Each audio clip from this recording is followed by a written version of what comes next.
ಬಂಧುಗಳೇ ನಮಸ್ಕಾರ. ನಾನು ವೀರನಗೌಡ. ಧರ್ಮಸ್ಥಳ ಪ್ರಕರಣಕ್ಕೆ ಸಂಬಂಧಪಟ್ಟಂತೆ ಅಂದರೆ ಸಾಲು ಸಾಲು ಶವಹೂತ ಪ್ರಕರಣಕ್ಕೆ ಸಂಬಂಧಪಟ್ಟಂತೆ 39/2025 ಪ್ರಕರಣಕ್ಕೆ ಸಂಬಂಧಪಟ್ಟಂತೆ BLR ಪೋಸ್ಟ್ SIT ತನಿಖೆಗೆ ಸಂಬಂಧಪಟ್ಟಂತೆ BLR ಪೋಸ್ಟ್ ಒಂದು ಸ್ಫೋಟಕ ವರದಿಯನ್ನು ನೀಡಿದೆ. ಅದರ ಒಂದೊಂದೇ ಏನು ವರದಿಯನ್ನು ಮಾಡಿದೆ ಅದನ್ನು ಹೇಳ್ತಾ ಹೋಗ್ತೇನೆ.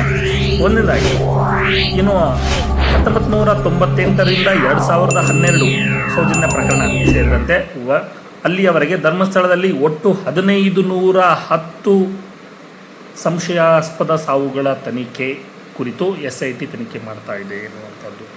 1510 ಅನುಮಾನಾಸ್ಪದ UDR ಪ್ರಕರಣಗಳು, ಅನುಮಾನಾಸ್ಪದ ಏನು ಸಾವಿನ ಹಿಂದಿರುವ ನಿಗೂಢ ರಹಸ್ಯವನ್ನು ಪ್ರಕರಣವನ್ನು ಕುರಿತು ತನಿಖೆ ಕೈಗೊಳ್ತಾ ಇದೆ ಎನ್ನುವಂಥದ್ದು.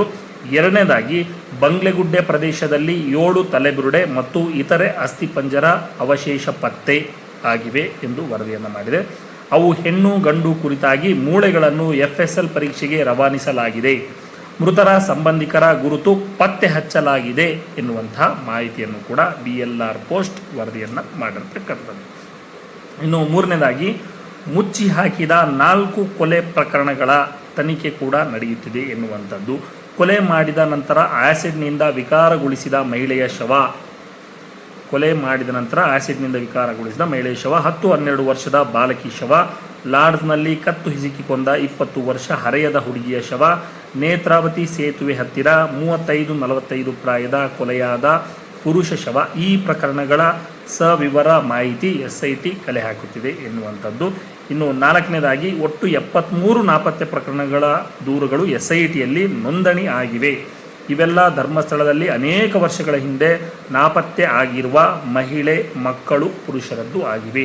ಅಂದರೆ ಒಟ್ಟಾರೆಯಾಗಿ 73 ನಾಪತ್ತೆ ಪ್ರಕರಣಗಳು ಅಂದರೆ ಕಾಣೆಯಾದಂತಹ ಮಹಿಳೆಯಾಗಿರ್ಬೋದು, ಮಕ್ಕಳಾಗಿರ್ಬೋದು, ಪುರುಷರಾಗಿರ್ಬೋದು, ಕಾಣೆಯಾದವರ ಏನು ದೂರುಗಳು ಏನು ಬಂದಿವೆ 73 ಪ್ರಕರಣಗಳು, ಅಷ್ಟು ಮಾತ್ರ ದೂರುಗಳು ಬಂದಿರತಕ್ಕಂಥದ್ದು. ಆ ದೂರುಗಳಿಗೆ ಸಂಬಂಧಪಟ್ಟಂತೆ ತನಿಖೆ ನಡೀತಾ ಇದೆ. ಇನ್ನು ದೂರುಗಳು ಸಾಕಷ್ಟು SIT ತನಿಖೆ ಆದಮೇಲೆ ಬರ್ತಾ ಇದ್ವು ಅಂತ ಕಾಣಿಸುತ್ತೆ, ನನಗೆ ಅನಿಸುತ್ತೆ. ಆದರೆ ಅದು ಇನ್ನೊಂದಿಷ್ಟು ಪಬ್ಲಿಷ್ ಆಗಬೇಕಾಗಿತ್ತು ಎನ್ನುವಂಥದ್ದು. ಇನ್ನು ಐದನೇದಾಗಿ ಒಟ್ಟು 73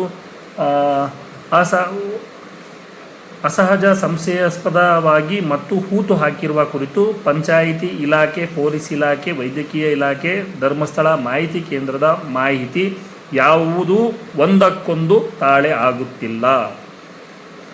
ಏನು 1500 ಅಸಹಜ ಸಂಶಯಾಸ್ಪದವಾಗಿ ಸತ್ತು ಹೂತು ಹಾಕಿರುವಂತಹ ಪ್ರಕರಣಗಳು ಏನಿದ್ದಾವೆ ಅದಕ್ಕೆ ಪಂಚಾಯಿತಿ ಇಲಾಖೆ ಆಗಿರಬಹುದು, ಅಥವಾ ವೈದ್ಯಕೀಯ ಇಲಾಖೆ ಆಗಿರ್ಬೋದು, ಅಥವಾ ಪೊಲೀಸ್ ಇಲಾಖೆ ಆಗಿರ್ಬೋದು, ಅಥವಾ ಮಾಹಿತಿ ಕೇಂದ್ರದ ಅಂದರೆ ಧರ್ಮಸ್ಥಳ ಮಾಹಿತಿ ಕೇಂದ್ರದ ಮಾಹಿತಿ ಏನು ಪಡ್ಕೊಂಡಿದ್ದಾರೆ ಅವುಗಳಿಗೆ ಯಾವುದೂ ಒಂದಕ್ಕೊಂದು ತಾಳೆ ಆಗುತ್ತಿಲ್ಲ. ಯಾವುದೂ ಕೂಡ ಒಂದಕ್ಕೊಂದು ತಾಳೆ ಆಗ್ತಾ ಇಲ್ಲ ಎನ್ನುವಂಥದ್ದು. ಇದು ಒಂಥರ ಹೆಂಗಾಗಿದೆ ಅಂತಂದರೆ ಎಲ್ಲವೂ ಒಂದೇ ಇರಬೇಕು, ವೈದ್ಯಕೀಯದಲ್ಲಿ ಒಂದೇ ಇರಬೇಕು, ಪಂಚಾಯಿತಿಯಲ್ಲಿನೂ ಒಂದೇ ಇರಬೇಕು. ಒಂದಕ್ಕೊಂದು ತಾಳೆ ಆಗ್ತಾ ಇಲ್ಲ ಅಂತಂದರೆ ಅಲ್ಲೇನೋ ನಿಗೂಢ ಇದೆ ಅನ್ನುವಂಥದ್ದು ಇಲ್ಲಿ ಮೇಲ್ನೋಟಕ್ಕೆ ನಮಗೆ ಕಂಡು ಬರ್ತಾ ಇದೆ ಎನ್ನುವಂಥದ್ದು. ಆರನೇದಾಗಿ ಧರ್ಮಸ್ಥಳ ಬಂಗ್ಲೆಗುಡ್ಡೆ ಪ್ರದೇಶ ಅಪರಾಧಿಕ ಕೃತ್ಯ ನಡೆಸುವ ಸ್ಥಳ ಆಗಿರುತ್ತದೆ ಎನ್ನುವಂಥದ್ದನ್ನು SIT ರಿಪೋರ್ಟನ್ನು ಮಾಡಿದೆ. ಇದನ್ನು ಮಹಿಳಾ ಆಯೋಗಕ್ಕೆ ಕೂಡ ಸಲ್ಲಿಸಿದೆ. ಇದು 4 ತಿಂಗಳ ಹಿಂದೆ SIT ತಂಡ ಏನು ರಾಜ್ಯ ಮಹಿಳಾ ಆಯೋಗಕ್ಕೆ ನೀಡಿದ ವರದಿಯ ಸಂಕ್ಷಿಪ್ತ ವರದಿ ಆಗಿದೆ ಎನ್ನುವಂಥದ್ದನ್ನು ಹೇಳಬೇಕಾಗುತ್ತೆ. ಇನ್ನು ಇದರ ಒಂದಿಷ್ಟು ದೀರ್ಘವಾಗಿ ಇದನ್ನು ಒಂದಿಷ್ಟು ವಿಶ್ಲೇಷಿಸಿ ಹೇಳಬೇಕಾದ್ರೆ, ಧರ್ಮಸ್ಥಳದಲ್ಲಿ ನಡೆದಂತಹ ಸಾಮೂಹಿಕ ಅಂತ್ಯಕ್ರಿಯೆ ಪ್ರಕರಣದ ತನಿಖೆ ನಡೆಸ್ತಾ ಇರತಕ್ಕಂತಹ ವಿಶೇಷ ತಂಡ SIT ಏನಿದೆ, ಸ್ಪೆಷಲ್ ಇನ್ವೆಸ್ಟಿಗೇಷನ್ ಟೀಮ್, ಈಗ ಸುಮಾರು 1500ಕ್ಕೂ ಹೆಚ್ಚು ಅಂದರೆ 1510 ಹೆಚ್ಚು ಅಸಹಜ ಸಾವಿನ ಪ್ರಕರಣಗಳನ್ನು ಪರಿಶೀಲಿಸ್ತಾ ಇದೆ. ಅದನ್ನು ಕರ್ನಾಟಕ ರಾಜ್ಯ ಮಹಿಳಾ ಆಯೋಗಕ್ಕೆ ಈಗಾಗಲೇ ವರದಿಯನ್ನು ಕೂಡ ಸಲ್ಲಿಸಲಾಗಿದೆ. SIT ಪ್ರಕಾರ ತನಿಖೆಯಲ್ಲಿ ಒಬ್ಬ ಆರೋಪಿ CN ಚಿನ್ನಯ್ಯ ಏನಿದ್ದಾನೆ ಅದಕ್ಕಿಂತ ಮೀರಿ ಹೇಳಿಕೆಯನ್ನು ಮೀರಿ ಸಾಗಿದೆ. ಇಲ್ಲಿ ಅಂದರೆ ಇದರ ಅರ್ಥ ಏನು ಅಂತಂದರೆ, ಆರೋಪಿ ಚಿನ್ನಯ್ಯನ ಹೇಳಿಕೆಯನ್ನು ಮೀರಿ ಸಾಗಿದೆ, ಅವನ ಹೇಳಿಕೆಗಿಂತನೂ ಜಾಸ್ತಿ ಇದ್ದಾವೆ ಅಂತ ಅರ್ಥ ಇರಬಹುದು. ಅಥವಾ ಆರೋಪಿಗಳು ಇಬ್ಬರಲ್ಲ ಸುಮಾರು ಜನ ಇದ್ದಾರೆ ಅನ್ನುವಂಥ ಅರ್ಥ ಕೂಡ ಮೇಲ್ನೋಟಕ್ಕೆ ಇಲ್ಲಿ ಕಂಡು ಬರ್ತಾ ಇದೆ ಎನ್ನುವಂಥದ್ದು. ಆರೋಪಿ ಚಿನ್ನಯ್ಯನ ಹೇಳಿಕೆಯನ್ನು ಮೀರಿ ಸಾಗಿದೆ ಎನ್ನುವಂಥದ್ದನ್ನು ಇದು BLR ಪೋಸ್ಟ್ ವರದಿ ಮಾಡಿದೆ. ಅಂದರೆ ರಾಜ್ಯ ಮಹಿಳಾ ಆಯೋಗಕ್ಕೆ SIT ಏನು ವರದಿಯನ್ನು, ಅಂದರೆ ಇಂಟ್ರೀಮ್ ವರದಿ, ಮಧ್ಯಂತರ ವರದಿಯನ್ನು ಸಲ್ಲಿಸಿದೆ. ಆ ವರದಿಯನ್ನು ಇದು BLR ಪೋಸ್ಟ್ ವರದಿ ಮಾಡಿರ್ತಕ್ಕಂಥದ್ದು. ಇನ್ನು ಸ್ಥಳೀಯ ಪೊಲೀಸ್ ಠಾಣೆಗಳಾಗಿರಬಹುದು, ಗ್ರಾಮ ಪಂಚಾಯಿತಿಗಳಾಗಿರಬಹುದು ಮತ್ತು ರಾಷ್ಟ್ರೀಯ ಅಪರಾಧ ದಾಖಲೆಗಳ ಬ್ಯೂರೋ ಅಂತೇಳಿ, ಅಂದರೆ NCRB ಏನಂತ ಕರಿತೀವಿ, ಅದನ್ನು ಸೇರಿದಂತೆ ಮತ್ತು ದೇವಾಲಯದ ಟ್ರಸ್ಟ್ನ ಮಾಹಿತಿ ಕೇಂದ್ರ ಏನಿದೆ ಆ ಮಾಹಿತಿ ಕಚೇರಿ ಸೇರಿದಂತೆ ವಿವಿಧ ಮೂಲಗಳಿಂದ ಸಂಗ್ರಹಿಸಿದ ಮಾಹಿತಿಯು ಒಟ್ಟು 1510 ಅಸ್ವಾಭಾವಿಕ ಮರಣದ ವರದಿಯನ್ನು ಪ್ರಕರಣಗಳನ್ನು ಬಹಿರಂಗಪಡಿಸಿದೆ. SIT ಈಗ ಈ ದಾಖಲೆಗಳ ವಿವರಗಳನ್ನು ಕೂಡ ವಿಶ್ಲೇಷಣೆಯನ್ನು ಕೂಡ ಮಾಡ್ತಾ ಇದೆ. ಆದರೆ ಯಾವುದೂ ಒಂದಕ್ಕೊಂದು ತಾಳೆ ಬರ್ತಾ ಇಲ್ಲ ಎನ್ನುವಂಥದ್ದನ್ನು ಇವರು ತಿಳಿಸಿರ್ತಕ್ಕಂಥದ್ದು. ನಂತರದಲ್ಲಿ ಈಗ ವರದಿಯಲ್ಲಿ ಹೈಲೈಟ್ ಏನು ಅಂಶಗಳು ಅಂತಂದರೆ, ವರ್ಷವಾರು ದತ್ತಾಂಶದಲ್ಲಿ ಹೈಲೈಟ್ ಯಾವಿದ್ದಾವೆ ಅಂತಂದರೆ 2002ರಲ್ಲಿ 101ಕ್ಕೂ ಹೆಚ್ಚು ಅಸ್ವಾಭಾವಿಕ ಸಾವುಗಳು ಅಲ್ಲಿ ಧರ್ಮಸ್ಥಳ ಎಂಬ ಸಣ್ಣ ಗ್ರಾಮದಲ್ಲಿ ಸಂಭವಿಸಿವೆ ಎನ್ನುವಂಥದ್ದು. ಮತ್ತು 2009ರಲ್ಲಿ 96 ಪ್ರಕರಣಗಳು ಮತ್ತು 2014ರಲ್ಲಿ ಅತಿ ಹೆಚ್ಚು 110 ಪ್ರಕರಣಗಳು ವರದಿಯಾಗಿವೆ ಎಂದು ತೋರಿಸುತ್ತಿದೆ. ಸಮಾಧಿ ದಾಖಲೆಗಳು ಮತ್ತು ಸ್ಥಳೀಯ ಪಂಚಾಯತ್ಗಳಲ್ಲಿ ಇದರಲ್ಲಿ ಕೂಡ ವ್ಯತ್ಯಾಸ ಕಂಡು ಬರ್ತಾ ಇದೆ. ಇವಕ್ಕೂ ಕೂಡ ತಾಳೆ ಆಗ್ತಾ ಇಲ್ವಾ ಎನ್ನುವಂಥದ್ದು. ಈ ತಾಳೆ ಆಗ್ತಾ ಇಲ್ಲ ಅನ್ನುವಂಥದ್ದು ಏನು ವರದಿ ಇದೆ, ಇದು ದಾಖಲೆಗಳ ಆಳವಾದ ಪರಿಶೀಲನೆಗೆ ಅನುವು ಮಾಡಿಕೊಟ್ಟಿದೆ ಅಂತಲೇ ಹೇಳ್ಬೋದು. ಯಾಕಂದರೆ ಒಂದಕ್ಕೊಂದು ತಾಳೆ ಆಗ್ತಾ ಇಲ್ಲ ಅಂತಂದಾಗ ಅದರ ಆಳಕ್ಕೆ ಇಳಿಬೇಕಾಗುತ್ತೆ. ಆಳಕ್ಕೆ ಹಿಡಿದು ಇದರ ನಿಗೂಢ ರಹಸ್ಯವೇನು ಅನ್ನುವಂಥದ್ದನ್ನು ತಿಳ್ಕೊಬೇಕಾಗಿದೆ. ಹಾಗಾಗಿ ಆಳಕ್ಕೆ ಇಳಿದು ತನಿಖೆ ಮಾಡುವಂತಹ ಪರಿಸ್ಥಿತಿ ಅಥವಾ ಪರಿಶೀಲನೆಗೆ ಪ್ರೇರೇಪಣೆ ಬಂದಿದೆ ಎನ್ನುವಂಥದ್ದನ್ನು SIT ವರದಿ ಮಾಡಿದೆ. ಮತ್ತು SIT ವರದಿಯು ಹಲವಾರು ಹಳೆಯ ಅನುಮಾನಾಸ್ಪದ ಸಾವು ಮತ್ತು ಕೊಲೆ ಪ್ರಕರಣಗಳನ್ನು ಗುರುತಿಸಿದ್ದು ಅವುಗಳನ್ನು ಈಗ ಮರುಪರಿಶೀಲನೆಯನ್ನು ಮಾಡ್ತಾ ಇದೆ ಎನ್ನುವಂಥದ್ದು ಕಂಡು ಬರ್ತಾ ಇದೆ. ಅಂತಹ ಒಂದು ಪ್ರಕರಣವು ಅಂದರೆ ಸೆಪ್ಟೆಂಬರ್ 2009ರಲ್ಲಿ ಧರ್ಮಸ್ಥಳ ರಸ್ತೆ ಬದಿಯ ಬಳಿ ಶವ ಪತ್ತೆಯಾಗುವ ಮೊದಲು ಮುಖವನ್ನು ಆ್ಯಸಿಡ್ನಿಂದ ವಿರೂಪಗೊಳಿಸಲಾಗಿತ್ತು ಎಂದು ಹೇಳಲಾದ ಅಪರಿಚಿತ ಮಹಿಳೆಯ ಕೊಲೆಗೆ ಸಂಬಂಧಿಸಿದೆ.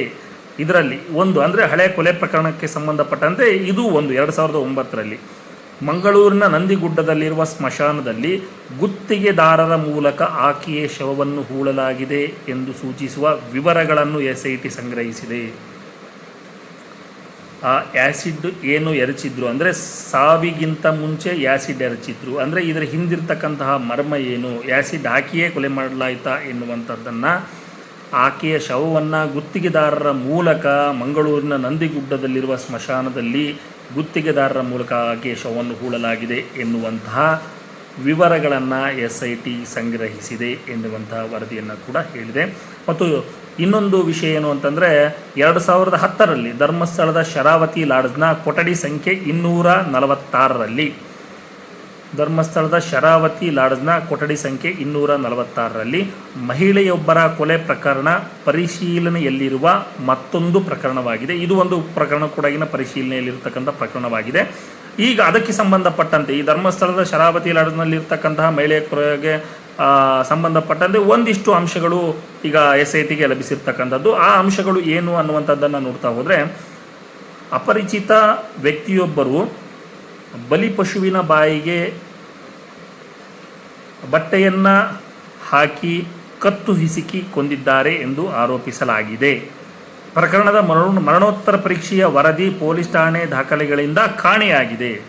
ಆದರೆ ಇದರ ಮರಣೋತ್ತರ ಪರೀಕ್ಷೆ ವರದಿ ಪೊಲೀಸ್ ಠಾಣೆಯ ದಾಖಲೆಗಳಿಂದ ಕಾಣೆಯಾಗಿದೆ, ಅದನ್ನು ಕಾಣೆ ಮಾಡಿದ್ದಾರೆ ಎನ್ನುವಂತಹ ವರದಿಯನ್ನು ಕೂಡ SITಯು ಇದರಲ್ಲಿ ವರದಿಯಲ್ಲಿ ಉಲ್ಲೇಖಿಸಿದೆ ಎನ್ನುವಂಥದ್ದು. ಇಂತಹ ಗಂಭೀರ ಪ್ರಕರಣದಲ್ಲಿ ಆ ಮರಣೋತ್ತರದ ವರದಿ ಪರೀಕ್ಷೆ ಏನಿದೆ ಅದನ್ನೆಲ್ಲ ಇಟ್ಕೊಳ್ಬೇಕಾಗಿತ್ತು, ಅಂಥದ್ದು ಕೂಡ ಕಾಣೆಯಾಗಿದೆ ಎನ್ನುವಂಥದ್ದನ್ನು SIT ಈಗ ತೋರಿಸಿದೆ.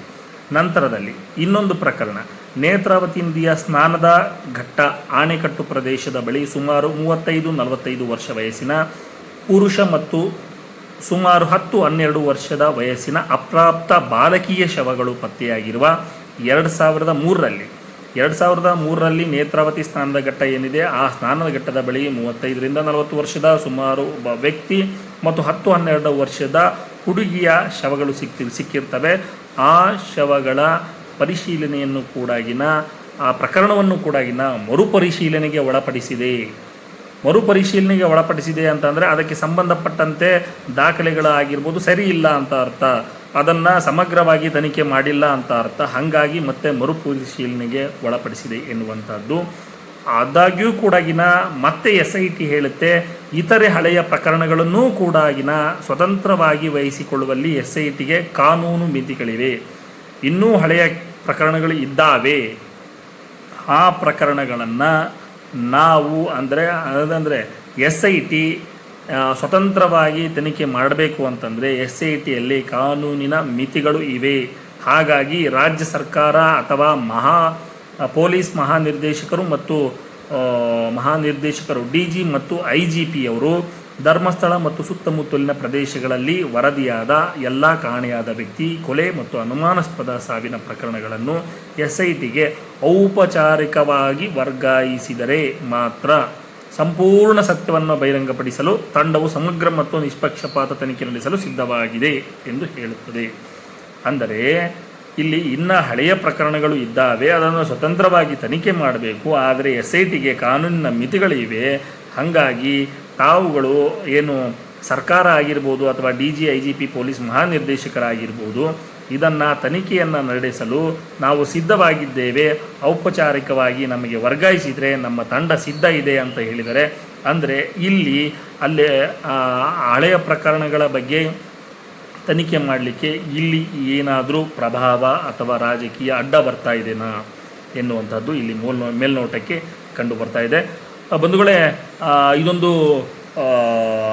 ಇತಿಹಾಸ ಕಂಡು ಕೇಳರಿಯದಂತಹ ಇತಿಹಾಸ ಮುಂದೆ ಎಂದೂ ನೋಡಿರಲಿಕ್ಕೆ ನಾವು ಸಾಧ್ಯ ಇಲ್ಲ. ಹಾಗೆ ಹಿಂದೆ ಕೂಡ ನಾವು ನೋಡಿರಲಿಕ್ಕಿಲ್ಲ ಅಂತಹ ಒಂದು ಪ್ರಕರಣ ಇದು. ಧರ್ಮಸ್ಥಳ ಗ್ರಾಮದ ಹತ್ಯಾಕಾಂಡನೇ ಅಂತ ಹೇಳ್ಬೋದು. ಹಾಗಾಗಿ ಅಲ್ಲಿ ತನಿಖೆಯನ್ನು ನಡೀಲಿಕ್ಕೆ ಬಿಡಬೇಕು. ಈ ತನಿಖೆಯಲ್ಲಿ, ಈ ವರದಿಯಲ್ಲಿ ನೋಡ್ತಕ್ಕಂಥ ಅಂಶಗಳು ಗಂಭೀರ ಪ್ರಕರಣಗಳಾಗಿವೆ. ಒಂದಕ್ಕೊಂದು ತಾಳೆ ಆಗ್ತಾ ಇಲ್ಲ. ಆ ಪ್ರಕರಣಗಳು ವೈದ್ಯಕೀಯ ಏನು ಮಾಪನ ಮಾಡಿದ್ದಾರೆ, ವೈದ್ಯಕೀಯವಾಗಿ ಅವರು ಮರಣೋತ್ತರ ಪರೀಕ್ಷೆ ಏನಿದೆ ಅವುಗಳು ಕಾಣೆಯಾಗಿರ್ತಕ್ಕಂಥದ್ದು, ಇವನ್ನೆಲ್ಲವೂ ನೋಡಿದರೆ ಇಲ್ಲಿ ಒಂದು ನಿಗೂಢತೆ ಇರುವಂತಹದ್ದು ಕಂಡು ಬರ್ತಾ ಇದೆ. ಹಾಗಾಗಿ ಬಂಧುಗಳೇ, ಈ ತನಿಖೆ ಮಾಡಲಿಕ್ಕೆ ಬಿಡಬೇಕು. ಹಾಗಾಗಿ ಇದಕ್ಕೆ ಅಡ್ಡ ತರ್ತಕ್ಕಂತಹ ಹುನ್ನಾರ ಕೂಡ ನಡೀತಾ ಇದೆ. ಯಾಕಂದರೆ ಅಲ್ಲಿ ಏನೂ ಸಿಕ್ಕಿಲ್ಲ ಅಂಥೇಳಿ ಮಾಧ್ಯಮಗಳಲ್ಲಿ ಬೊಬ್ಬೆ ಹೊಡೆದಿದ್ದನ್ನು ನೋಡಿದ್ದೇವೆ. ಇನ್ನು ಏನು SIT ತನಿಖೆ ಆಗೋದಕ್ಕಿಂತ ಇನ್ನು ನಡೆಯುತ್ತೆ ಅನ್ನುವಂಥ ಸಂದರ್ಭದಲ್ಲಿ ಧರ್ಮಯಾತ್ರೆ ಅಂತ ಮಾಡಿದರು. ಧರ್ಮಯಾತ್ರೆ ಅಂತೇಳಿ ಮಾಡಲಿ ಬೇಡನಲ್ಲ, ಬಟ್ ಆದರೆ SIT ವಿರುದ್ಧನೇ ಧರ್ಮಯಾತ್ರೆ ಯಾಕೆ ಮಾಡಬೇಕು? ಅದು ಧರ್ಮಯಾತ್ರೆ ಆಗೋದಿಲ್ಲ. ಧರ್ಮಯಾತ್ರೆ ಅಂದರೆ ಧರ್ಮಯಾತ್ರೆ ಮಾಡಬೇಕು. ಅದು ಬಿಟ್ಟು SIT ತನಿಖೆ ಆಗಬಾರ್ದು, ಇದು ಒಂದು ಷಡ್ಯಂತ್ರ ಅಂಥೇಳಿ SIT ತನಿಖೆ ಆಗ್ತಾ ಇದ್ದಂಗಲೇ ಅಥವಾ ಆಗೋಕ್ಕಿಂತ ಮುಂಚಿತವಾಗಿ ಈ ಥರದಂತಹ ಹುನ್ನಾರ ಏನಿದೆ ಇವೆಲ್ಲವೂ ಕೂಡ ಅನುಮಾನಕ್ಕೆ ಕಾರಣ ಆಗುತ್ತೆ. ಇದರಲ್ಲಿ ಯಾರಾದರೂ ಪ್ರಭಾವಿಗಳು ಇದ್ದಾರೆ ಎನ್ನುವಂತಹ ಅನುಮಾನ ಕೂಡ ಕಾಣ್ತಾ ಇದೆ. ಪ್ರಭಾವಿಗಳು ಇದ್ದಾರೆ. ಹಾಗಾಗಿ ಅವ್ರು ಯಾರು ಅನ್ನುವಂಥದ್ದು ಹೊರಗಡೆ ಬರಬೇಕು. ಸಮಗ್ರವಾಗಿ ನಿಷ್ಪಕ್ಷಪಾತವಾಗಿ ತನಿಖೆ ಮಾಡಬೇಕು. ಅದಕ್ಕೆ ಪೊಲೀಸ್ ಮಹಾನಿರ್ದೇಶಕರು ಮತ್ತು ಸರ್ಕಾರ ಎಲ್ಲರೂ ಕೂಡ ಜೊತೆಯಾಗಿ ನಿಲ್ಲಬೇಕು. ಅಲ್ಲಿನ ಅಧರ್ಮ, ಅನ್ಯಾಯ, ಅಲ್ಲಿನ ಕೊಲೆ, ಅತ್ಯಾಚಾರ, ಅನಾಚಾರಗಳು ಕೊನೆಗೊಳ್ಳಬೇಕು. ಅಲ್ಲಿ ಮತ್ತೆ ಧರ್ಮ ಸ್ಥಾಪನೆ ಆಗಬೇಕು, ಮತ್ತೆ ನ್ಯಾಯ ಸ್ಥಾಪನೆ ಆಗಬೇಕು, ಮತ್ತೆ ಸತ್ಯ ಸ್ಥಾಪನೆ ಆಗಬೇಕು. ಆ ಅಣ್ಣಪ್ಪ ಮಂಜುನಾಥ ಸ್ವಾಮಿಯೇ ಇವೆಲ್ಲವೂ ಹೊರಗಡೆ ಬರಲಿ ಅಂಥೇಳಿ ಇವತ್ತು ಒಂದು ನ್ಯಾಯಕ್ಕಾಗಿ ಪಣ ತೊಟ್ಟು ನಿಂತಿದ್ದಾನೆ ಅಂತ ಕಾಣಿಸುತ್ತೆ. ಹಾಗಾಗಿ ಎಲ್ರಿಗೂ ನಮಸ್ಕಾರ. ತಮ್ಮ ಅನಿಸಿಕೆ ಏನಾದರೂ ಹೇಳೋದಿದ್ದರೆ ಕಮೆಂಟಲ್ಲಿ ಹಾಕಿ. ಧನ್ಯವಾದಗಳು.